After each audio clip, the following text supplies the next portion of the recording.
Hey, here we go. Evening, everybody.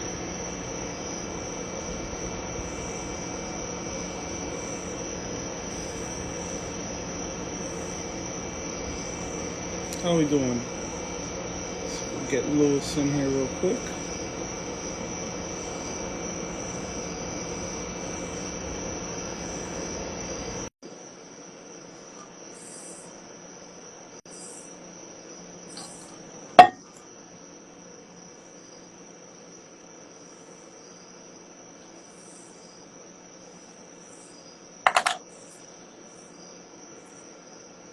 I'm Kurt, Santa Barbara's little reef drip. How we doing, everybody, tonight? Thought we'd just do a quick little live stream. You guys can hear me good? Figured Lewis wanted to go live. We could talk a little bit about aquaculture. Figured we'd just talk a little bit about the tank and some stuff we've picked up. What's up, everybody? Farm Frag, Reef Drip, little Reef Drip, Big Drip, little Drip, Nat King, Mr. Reef Safe, Denver's Reef, Naked Dog. How's everybody doing tonight? Too many crickets? You hear the crickets? God is good, man. God is good. Can't have no crickets and have other kind of bugs. I'll go inside in a minute. Let me just get Lewis in here. Hey, Mr. Des, I switched the look up for everybody. I'm on professor mode today. you got your This is my professor glasses professor on? mode. You know what that reminds me of? Do you remember that Puff Daddy video, man? He has the glasses. You can see the rings in it. That's what it looks like. I can't think of the name of it. Hey, I thought I told you that we won't stop. Yeah. I thought I told you that we won't. With the Hey. shiny suits. Yeah, Well, sir. we got 16 people already. Nice. I appreciate everybody joining. Good evening, guys. Our usual lives are Thursdays, 9 p.m. We appreciate y'all joining, but I brought up the conversation about my aquaculture license a few months back, and I told a few guys I would go live and kind of explain the process, and I never got around to it. And today I got my renewal, and it kind of re-triggered the convo for me. So I figured I'd take a few minutes out of the day. I was going to just jump on my own and do it. But I figured why not try to make it at least a mini reef experience and kind of join Des, and we could do it together. And, you know, you can help me out through the process, man. You know what I mean? It feels good doing it with you, Des, for sure. I appreciate you jumping on. Yeah, man, and it's good because you have the license. I don't have the license, and it made me think when you brought up the topic. I wonder how many people that have reef tanks and grow frags and sell corals are actually licensed. Yeah, and that's why I brought it up, and that's how I kind of came across the whole scenario of getting licensed a few years back. Granted, it's something I wanted to do initially, but I definitely took it very serious a while back, and it wasn't not to diminish the value of the license per se, but the journey for me, like trying to figure it out, how how complicated would it be for an ordinary home business, because that we all seem to have that scare in the back of our heads of, is it too complex? Am I ready? Am I not ready? Am I big enough? Am I too small? What's the right size? When should you get your license? And it was really interesting. I was curious. I went in with the mentality of, whatever happens, happens. If I'm not ready, then I'm going to find out I'm not ready. You know what I mean? But I would love for them to come and tell me where I stand, right? So I went ahead and I applied. I went through the application, which I have it set up here. So I'll go kind of basic for the most part, and I'll go through it now. Sent it out with the payment. Well, let me ask you a question. At that first stage of it. What made you decide as a hobbyist that you wanted the aquaculture license? Like, what was the decision making there? That you didn't just want to be a normal hobbyist, that you actually wanted to be licensed and all of that kind of stuff? Well, when that decision came, it came with a multitude of licenses. My business license, it came with, my insurance for the business, and like that was my thought process at the time. This was like pre-built and everything. I was like, I want to do this the right way from the jump. Like, because I was like, I mean, most of y'all seen the tank and seen what I've done and seen that I tried not to cut corners. It wasn't just on the physical tank side part. Even, on the clerical side, I wanted to definitely try to see how far I can go. And once again, in my scale, which is, I think, the most interesting part, because these are all processes that big businesses do. It doesn't change for us small guys. You know what I mean? The process is the same, and it's not complicated, to be honest with you. I think hopefully the goal is to enlighten a bunch of y'all on the process and maybe encourage some of y'all to do it. And to give y'all a feel if you're ready. Some people might still have a little bit of work to do. And I'm going to try to make this as quick as possible because I got one of my buddies here, the winner of the protein skimmer raffle. Des, I'm sorry. Hey, tell him He's sorry. Bro. He sucks, bro. I was, listen, I definitely, Hey, sometimes, we got my buddy. Hey. Sorry, listen, I just want you to know, there's some raffles I got lucky. that you enter and you're like, I wanted the skimmer. I wanted that skimmer.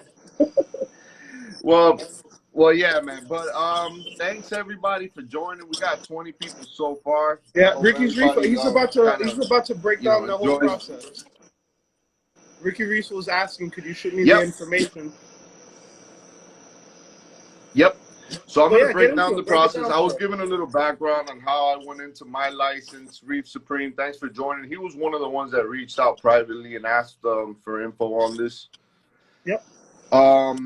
But from the moment, and I took on this license, like after COVID, it has gotten a little bit more complicated. Lately, I think it's smoothing out a little bit just because they do have to do a visit upon the application being submitted. So they do schedule a date with you. But just a heads up. So let's go ahead and let's start from part one. Yes, sir. For you.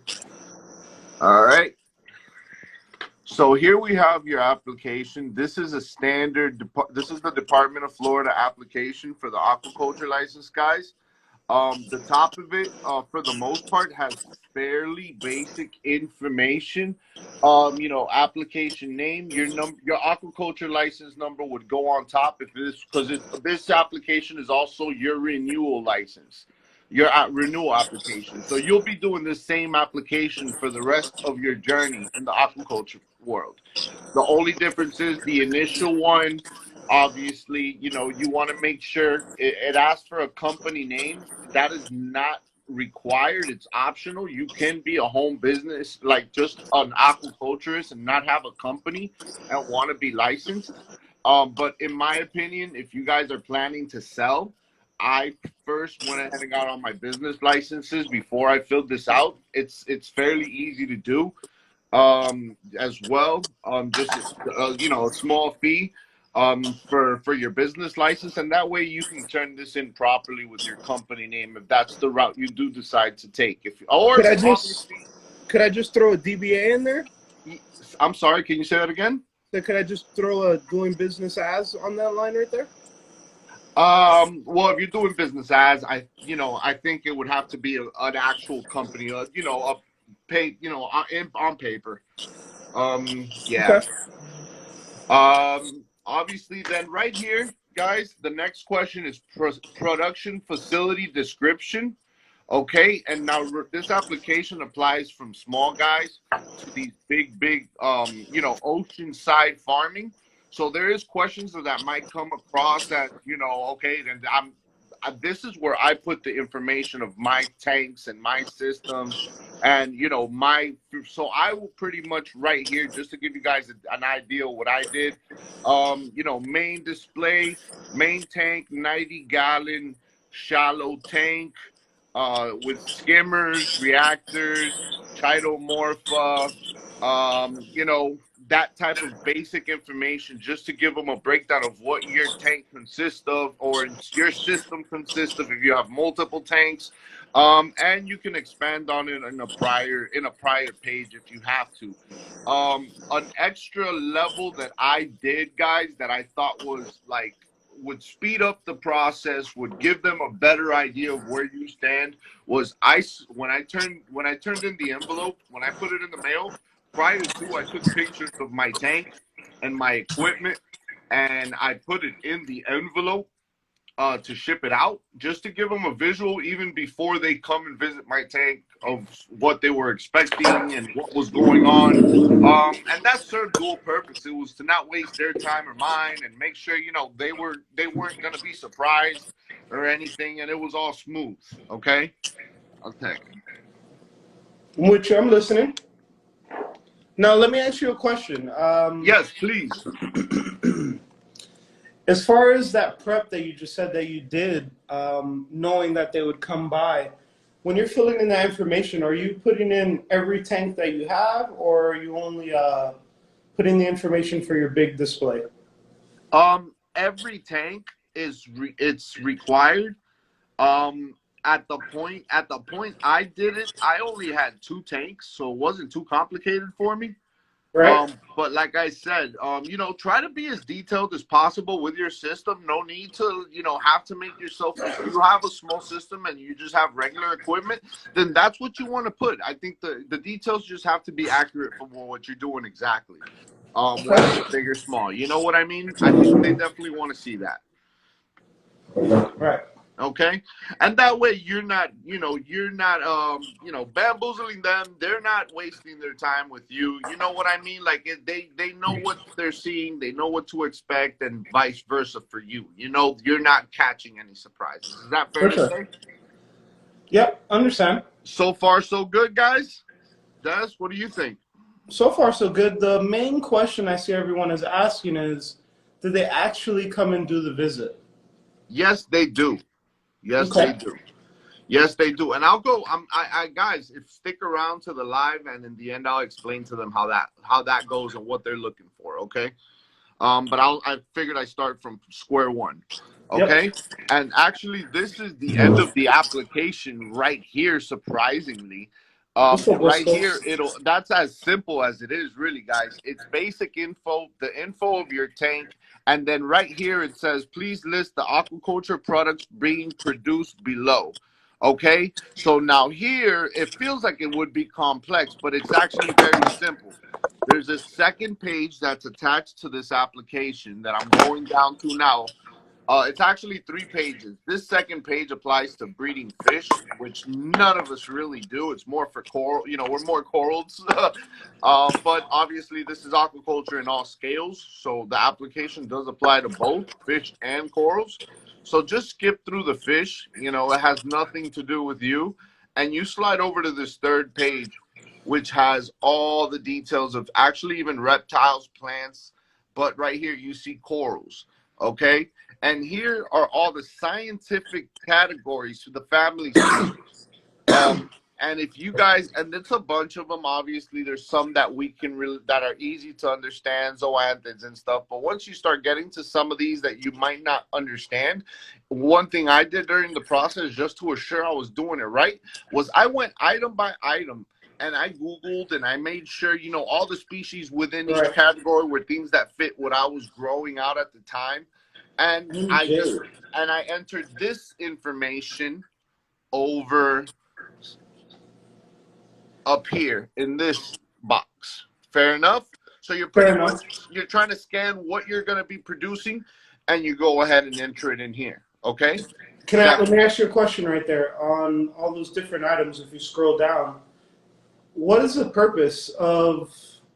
Is it for the inspection so that way they know what type of animals you're housing, because some you can and some you can't? Is it based on which animals you say you have? Are they looking for specific... Like, do they even know the person that's coming what all of these things are?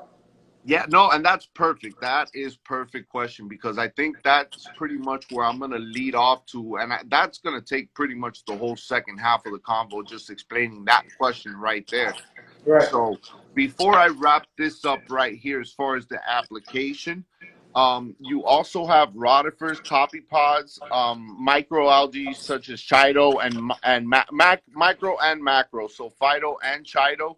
So I do both of those. So I fill both of those out. They will ask you exactly what chidomorpha you're using. Luckily, I bought mine years back from Algae Barn, and they use chidomorpha linum. So all I had to do was identify that I was using chidomorpha linum, and you're allowed, and that gives you that they have approved your chidomorpha, the way you are growing it out, etc. And that applies to all of these, whether it's corals, phyto, chido, Right. etc. Is that fair enough? Fair enough. Real quick from the comments, someone asks, what is this? Men wear pinks, STG. That's a very unique name. But he's asked what's the application for. This is for the saltwater aquaculture license, I believe. Ricky's Reef asks, is there specific classes you need to learn before you apply, or is it just word of mouth of what you know and what you're doing? Farm Frags also asks, can you just check all?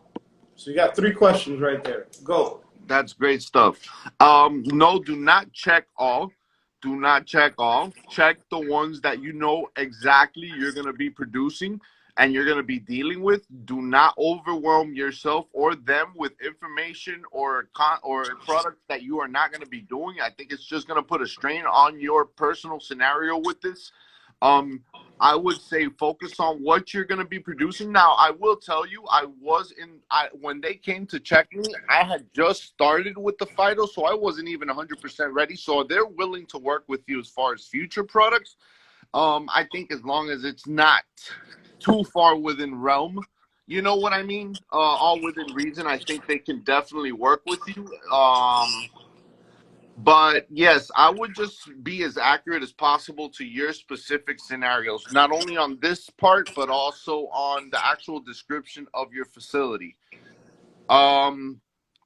Another important piece is also, compiling this and making sure you're putting in your $100 payment, any extra information you can provide that you feel be worthwhile. Why not give it to them prior to?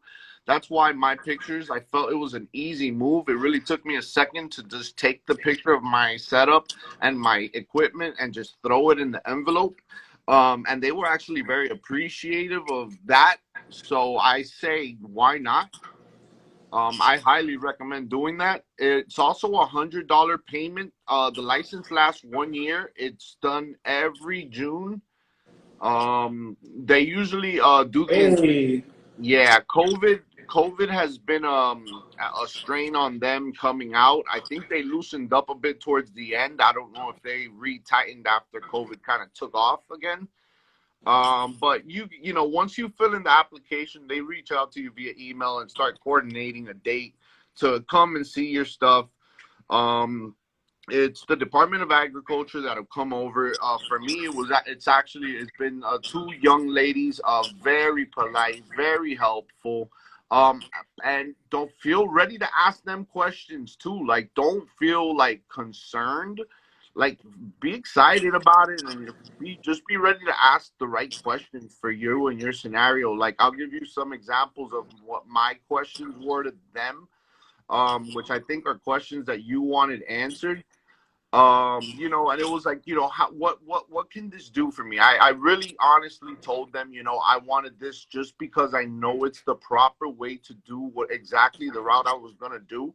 But I really didn't know the true value of what it did for me. It, like I told you in the get-go, that's when you asked, it was more a journey thing than it was an actual necessity at the time. It was really trying to let me ask you a question real quick. Let me just go through the comments. Yeah. Let me scroll up here. Carly's Coral asks, how much is the application? He said it was $100 yearly, and you're gonna renew it. Men wear pink stage 4. That's actually for his wife. So shout out to her. God bless. How you doing? The Arabian Reefer joined us live from No Power. So hey, he's coming back soon. Louisiana, man. I'm glad you guys are good. I know you guys struggling with some power, but I'm not worried for him. He's gonna be all right. The power's Yeah, gonna come back yeah, on, and he's gonna make it. So yeah. But we're much not love to the even. ones that aren't having it so good right That's now. true. There are some out there for sure. Yeah. And then the last question we got here is: and is there any specific equipment you have in order to comply with the license? All right. So I think I covered the application. What's I'm up, gonna Kel? go now to the experience, and that should cover, when they showed up, what they came looking for. First and foremost, I'll tell you what my equipment was at that point in time. I had a obvious skimmer running, UV sterilizer, carbon and GFO reactor, and UV sterilizer. Those were my bread and butter. That's been my equipment. It still is, actually, but that's what I had at that present time. Okay, that real time when they showed up, that's what there was. Obviously my water station too out in the back. So what they did was they came in. I they want to see what type of equipment you're running. I think for two reasons: obviously to see how the health of these animals are going to be provided, but also to get it. I think they definitely are sensing out your um your knowledge of the process of the reefing, of the aquaculture process, that you understand what you're doing, because anybody can buy, like right now you can get on OfferUp and buy a pretty much set up tank and come across as an aquaculturist as far as equipment standards. You know what I mean? Like, you can come covered if you buy a proper tank that was properly set up, but having the knowledge behind it, So know what you're using. Santa Barbara just made a great comment. In California, it looks like you only need a license if you're growing for human consumption from Fish and Wildlife Government website. Don't need it for hobby purposes. But then Yeah, the question would be, at what point is it for hobby purposes versus for resale, right? Because if yes. you sell one frag, are you a hobbyist? But if you sell 100 of that same frag, are you then a seller? Do you Yeah, have a business? that's a very good point, and I think that's on a person to person basis, because that line of hobbyist and business is fairly blurred in this hobby, because a lot of people, they kind of jump in and come back and take the Right. hobbyist side, but will sell, but don't sell, but they sell. And there's this back and forth. So you got to be clear with yourself of what you want to do in the future and stop wasting time. If it's something you're going to sell, and it doesn't necessarily have to be worldwide corals level. If you just want to slap your name corals, Louis Cervantes corals, and just want to sell a few frags for yourself, if you want to do it the proper way, this is the proper way. Right. This is the proper way. It offers you and your facility certifications, not for yourself but for your customers, that you know what you're doing. The product has been through a process that's been done properly. Right. They're verifying that these animals aren't being taken illegally or improperly, or there is corals in here. They are checking. I mean, one thing that they are looking for, and they're giving kudos to the people that are producing corals that are properly, like everything pretty much out of the U.S., like coming from the Indos and stuff that you're buying from most of these big names. They're all fair to grow. They have no problem with us producing 90% of these corals. It's the things that are native to us in our coast that they're really concerned about. And obviously, corals coming out of other parts of the world illegally, but mainly most of the problems they're probably facing are native corals being pulled out illegally. So they are coming to make sure Right. also that that's not the case. I mean, it would be dumb for them to come see your system and not check that out while they're here. So Does that Carly's make Coral sense? Reef just asked the question: do those inspectors know about corals? And in relation to, I was going to ask the same thing. I was going to ask you, what was the vibe like from the person? Like, did the person walk in and it was like, oh my God, they've never seen a fish tank before? Or did the Amazing. person walk in and they knew what they were looking at and they knew what they were doing and so on? Amazing. They were amazing. They were amazing. Like I said, it was two young ladies. They were phenomenal. They were extremely nice. I mean, the system was very nice, so they definitely were very No. wowed by this setup. And they do know their stuff, because remember, like I think probably this is more rare to them seeing these smaller setups and calls. I mean, I'm speculating. I could be 100% Right, wrong, right. but in my like the way they kind of played it out to me was they're pretty much out there in the ocean dealing with these big stage aqua farms that are happening out there. So you got to know your stuff for that. You know what I mean? Like you can't just show up and like not know what you're talking So about. they're like legit inspectors, but very specific. I want to say They there's a word are I'm looking for. they are the Department of Aquaculture under the Department of Agriculture. They are a very specific group of people for the state of Florida. Their offices is located in Central Florida. This this subdivision of the Department of Agriculture specifically deals with only aquaculture in all scales, like from home to ocean, big from the small to the big. They do it all.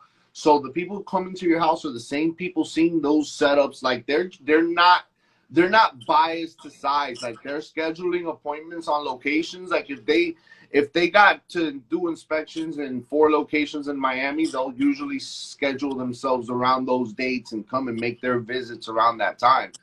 Let You me know, ask you. Let me ask you another question in that same area. Did you feel like when they were doing the inspection, what do you think what exactly do you think they're inspecting? Are they inspecting the equipment? Are they inspecting the safety of the setup? Are they inspecting the care of the animals? Are all of the they all of the in, above. right?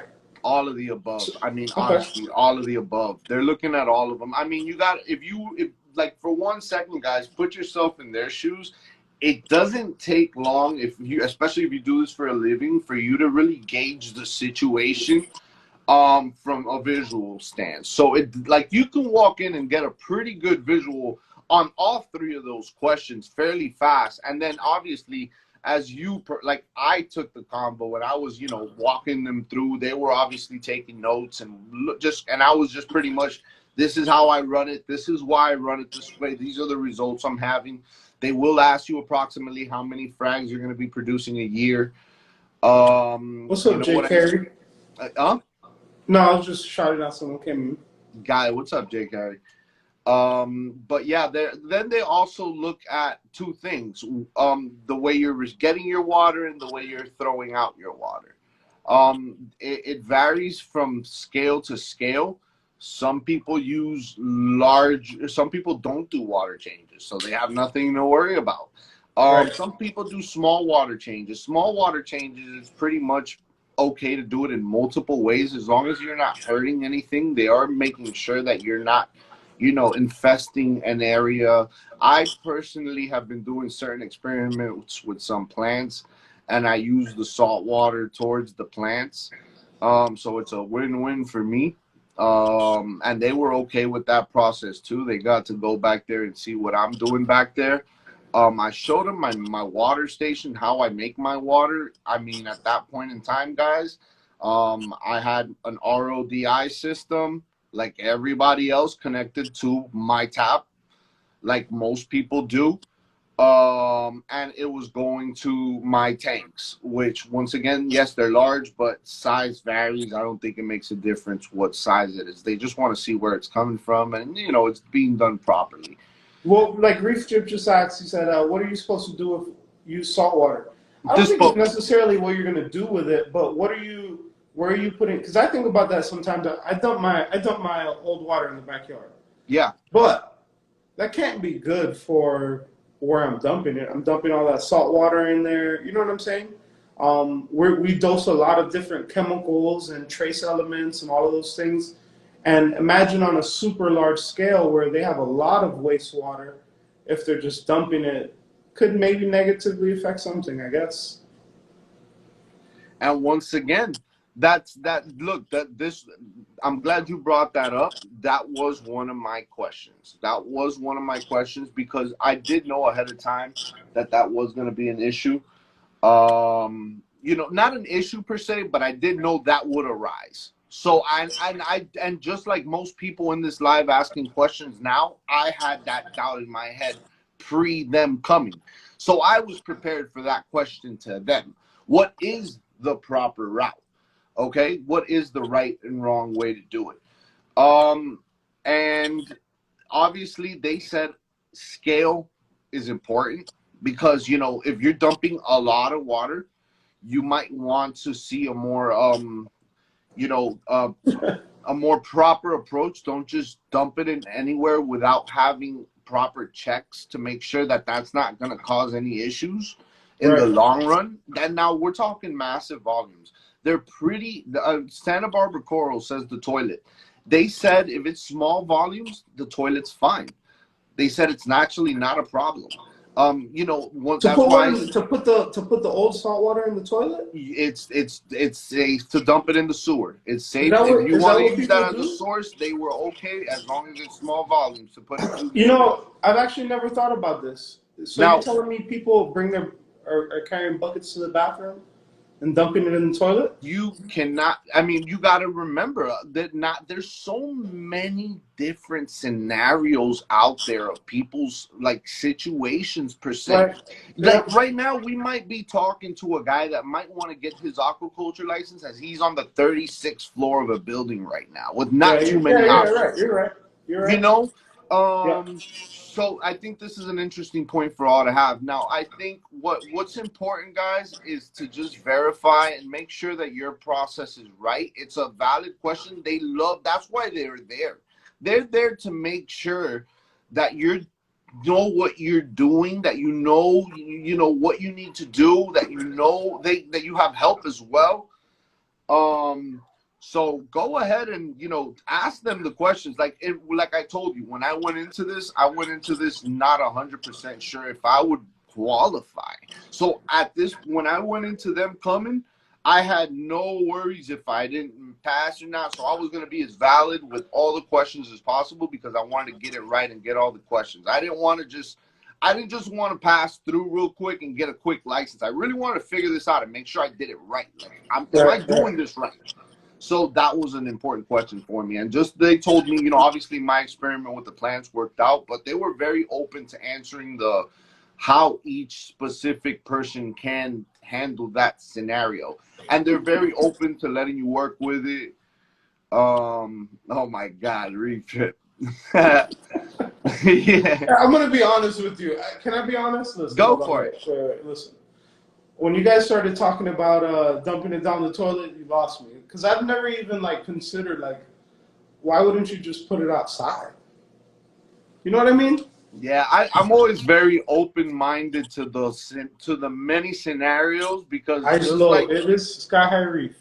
yeah, if you guys know, I deliver water, guys. I do water delivery. So when I'm delivering water to these big buildings and these big like these stories, I understand why they value my service because it's a pain in the ass. So I think about why, like their process per se, though, when they have to dump the water and what they got to go through in those buildings and uncomfortable situations sometimes for some. Right. You know, some of us are fortunate where we have a, you know, comfortable, like that door leads to my backyard. That's my tank. I mean, it's a, Yeah. it's convenient. Not everybody has that I have my convenience. brute can on a set of wheels, so I just Yeah, roll it from here to the back door and just dump it out. yeah. But but yeah, look, the process, I think it was enlightening. They were extremely nice. They really just wanted to make sure you kind of knew what you were doing, and you know, my animals at that point in time, just like now, they were very happy. Everybody happy, beautiful, loving. So it was a smooth process for me. I think that's all they want to see. You know, so look, let's be real, guys. If you do have them coming, I don't think you have to have like this top of the line crazy setup, but take the time and just be clean up, touch up. You know, don't let them show up to a mess either. You know, guys, like let's be real. You guys are trying to get licensed by the state for this, so like just be as ready as you can possibly be. I mean, once again, I took it as far as I could at that point in time, and I said, I feel this is as good as it's gonna get for that point in time.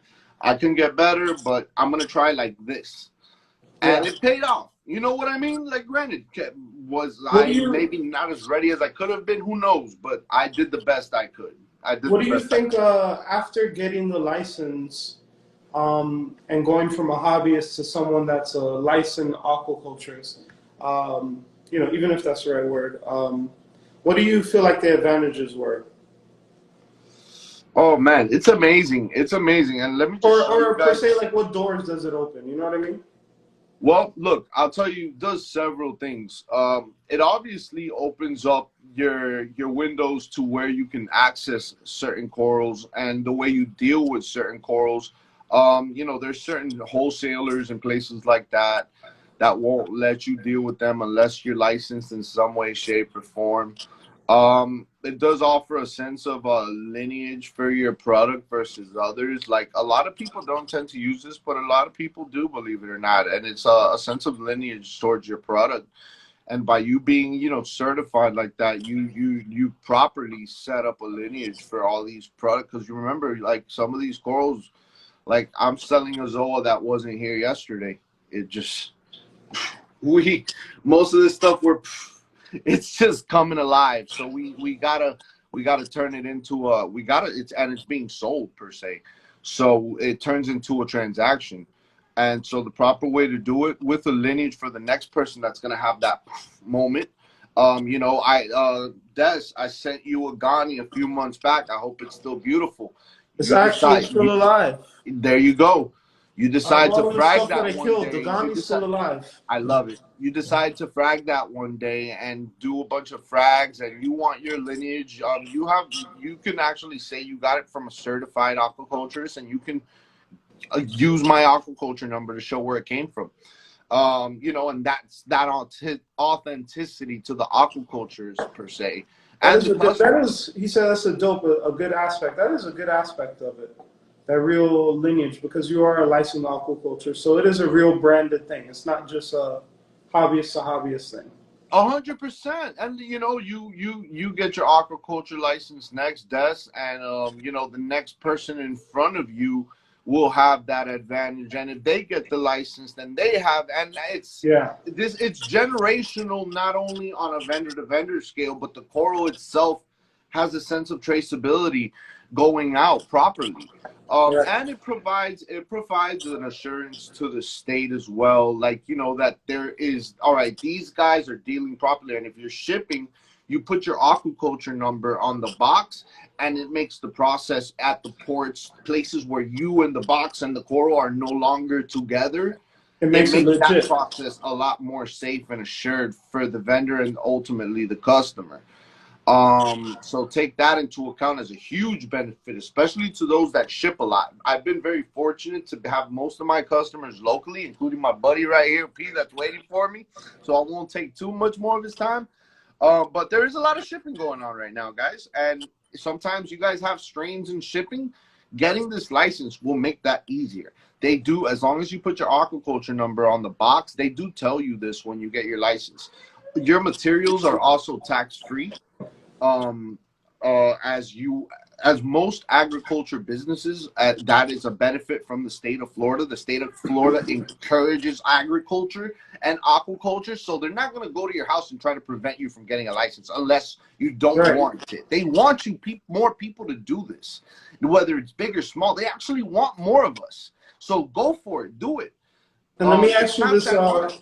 Let me ask you this last question before you run Yep. away with the guy who stole my skimmer in the raffle. Uh, it says Quantum Reefer asks a good question. Is there a difference between is there a difference in aquaculture between those who sustainably grow their own coral lineage and those who get a few imports, propagate, and sell those? So I think he's saying if you're a person that a chop shop, just to simplify it, a chop shop versus that Ghani that you sold me, like when you have that aquaculture license, is there a difference between growing it 10 times over, selling frags, always having the original, it eventually only being, it had never coming from the ocean after a That's certain a point? great question.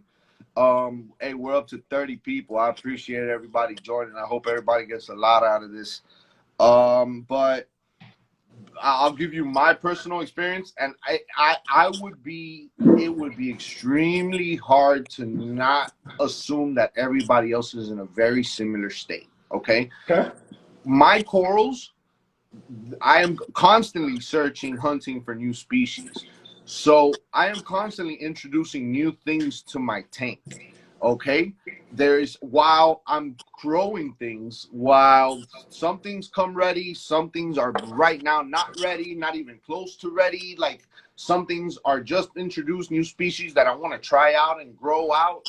So it's a mixed scale of things for us as aquaculturists, because we're constantly, obviously, just like a hobbyist would be seeking out for new species, we're constantly hunting for new species as well. Right. To be able to A, grow, B, offer, C, both. And there's only one way to do it. Like, right, my hunting method, I'm not biased to how I get it. I am 100% aquaculture preferred, but wild, if there's some species that are just completely out of this world, new to the market, never seen before, that you got to take your chances on if you want to be able to see if you can have it thrive, grow, and then share with the world. It doesn't always work out that way. Sometimes we have our losses, but especially experimenting with pieces that have never been tried before. Um, but it's a mixed bag. I think as long as you know where you're getting your product from, so reputable places like Worldwide Corals, Top Shelf. There's so many big names out there that do offer these services, these licenses, and the products behind it that give you that assurance of aquaculture. That give me peace of mind to be able to offer that lineage to the next person. But like somebody said, Reefex lineage. Some pieces are direct lineage from somebody else, which I coined that coral the same way that last person gave it, out of respect for that grower. Because a lot of people, this is probably a convo that happens of renaming and coral descriptions and stuff like that.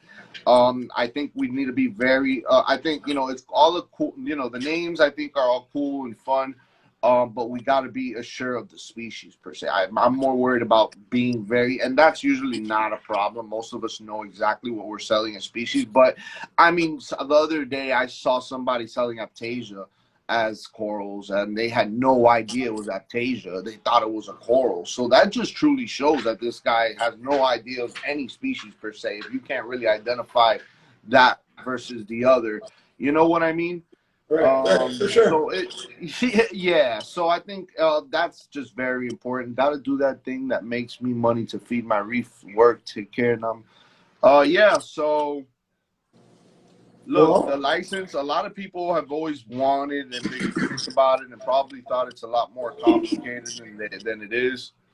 It's very, very easy, guys. Fill out the application. It's literally one sheet. Make sure your coral descriptions are correct. Put in $100 money order, cashier's check. I'm sorry, and they show up in a few weeks, set an appointment with you. And they just walk you through your setup, and you explain to them what you got. If there's any issues, they're just going to tell you how to fix it, and you fix it.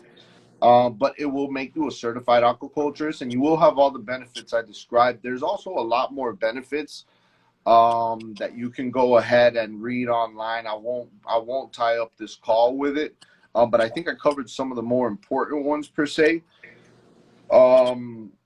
But I also do want to say, somebody asked if there's any classes or courses. There's one manual. It's called the Best Practice Manual, just to give you an idea of how I read it. I read it in a vacation poolside over a few hours, so it's not that long. If you really sit for a few hours, you can read it through. So that, just to give you a kind of how big it is, it's not that bad. And a lot of the information is steered towards the bigger businesses, ocean business. When you're doing aquaculturing out in the ocean, they do have a lot more rules and regulations. So I read through all of it and got a lot of information, even that wasn't at me per se.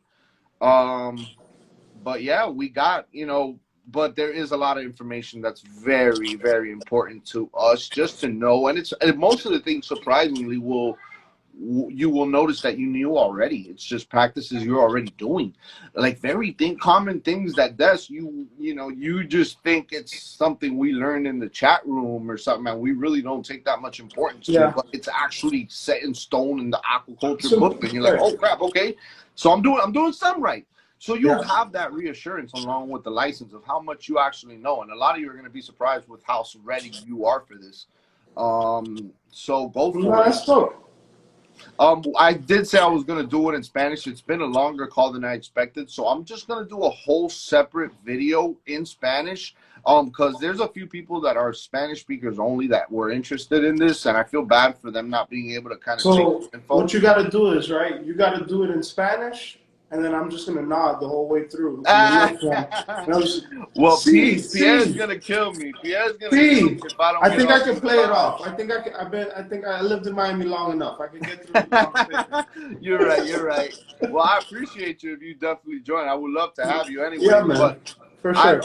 I do apologize in advance for the Spanish that might have been waiting to hear it today. As you can see, it got really, really long. I thought I could make it quicker, but it's a lot of info I wanted to try to cover, and I didn't want to steal any important information just to be able to accommodate a Spanish version of this. I'd rather just do it separately and share. We can work on the Spanish one, and then I'll see you again on Thursday. I appreciate it, Des. Thanks, you guys. I hope it worked out. If you guys have any questions, DM me. Bye. Thank you, guys. Good night, man. Good night.